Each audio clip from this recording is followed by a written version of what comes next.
안녕하세요. 보상가배상TV입니다. 오늘은 사고로 인해서 간병인이나 개호인이 필요한 사고, 이런 경우 어떻게 대처하냐 특집 3부를 준비를 했고요. 이건 꼭 간병인이나 개호인이 필요한 사고 뿐만 해당되는 게 아니라 모든 사고에 해당되는 공통적인 내용이기 때문에 들어 놓으시면 좋습니다. 오늘 주제가 뭐냐면요, 만약 합의나 조정, 판결을 받고 나서요, 그 이후에도 치료비가 발생할 거 아닙니까? 그러면은 그 이후에 치료비는 어떻게 하냐, 그 부분에 대해서 설명을 드리겠습니다. 보통은 교통사고나 산재사고 같은 경우에요, 사고가 발생하고 이 종결이 되기 전까지는 보험회사나 공단에서 병원으로 치료비를 대납을 해주고 있죠. 그래서 많은 분들이 짧게는 수개월, 그리고 보통 길게는 수년, 5년, 10년까지도 소송을 안 하는 분들이 있습니다. 근데 그거는 솔직히 전 좋은 선택은 아니라고 판단됩니다. 물론 과실이 내가 훨씬 더 많은 사고, 그래서 손해배상액보다 치료비가 더 많이 나오는 사고 같은 경우에는 절대 합의를 하시면 안 됩니다.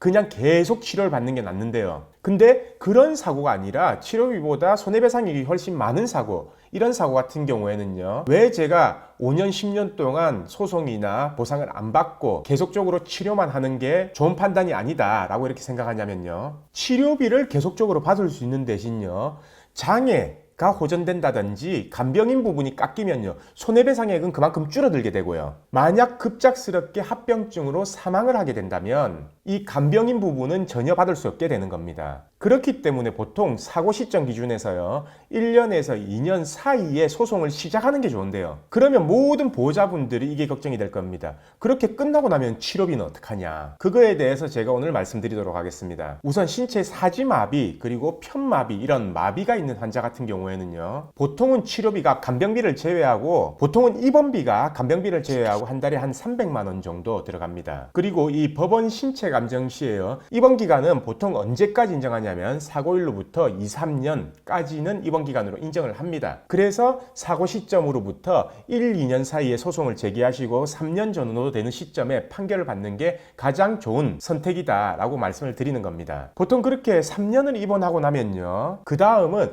퇴원 후에 통원 치료하면서 이렇게 발생하는 치료비에 대해서 신체 감정을 통해서 산정을 해서요, 평생 지급받게 되는데요, 신체의 완전 마비가 있는 환자 같은 경우에는 1년에 약 1200만 원에서 1500만 원 정도, 편마비 환자 같은 경우에는 1년에 약 1000만 원 정도, 하반신 마비의 환자 같은 경우에는 1년에 약 한 5, 600만 원 정도, 이렇게 향후 치료비가 산정이 됩니다. 하지만 이 향후 치료비라는 금액은요, 제가 평균선을 말씀드린 거고요, 환자의 상태나 합병증 유무, 기존 질환 유무 등에 따라서 달라지는 상황이기 때문에 요 점은 고려하셔야 됩니다. 따라서 우리가 법원 신체 감정을 할 때요, 이 장애 그리고 개호인이 필요하냐 안 필요하냐, 이 유무하고 더불어서 이 향후 치료비가 1년에 얼마 정도 소요되냐, 이 부분까지 같이 감정을 받아서 산정을 하는데요, 만약 1년에 1500만 원 필요하고 앞으로 30년을 더 산다 라고 한다면은 4억 5천만 원 정도의 향후 치료비가 산정이 되고, 마찬가지로 이 금액도 중간 이자를 공제하고 지급을 받을 수 있는 겁니다. 그래서 소송 끝난 이후에는 이 지급받은 향후 치료비로 치료를 받으시면 되는 거고요. 물론 이 경우에 실제로 이 향후 치료비보다 더 많이 나가는 경우도 있고요,